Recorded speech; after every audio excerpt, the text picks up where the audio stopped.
Aking mga anak, kung dumating man ang panahon na malalaki na kayo at meron na kayong sariling mundo, sana piliin mo pa rin umuwi sa bahay at tabihan ako sa pagtulog.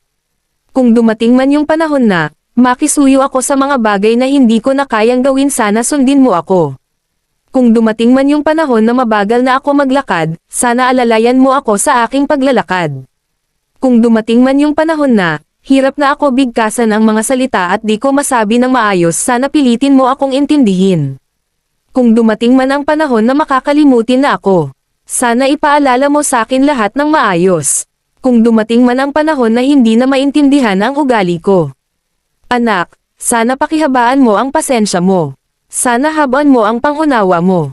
Gaya ng mga panahon na hinaban ko ang pasensya ko tuwing hindi kita mapatulog nung sanggol ka pa. Tuwing karga lang kita dahil ayaw mo magpalapag. Nung panahon na inaaalalayan kita sa paglalakad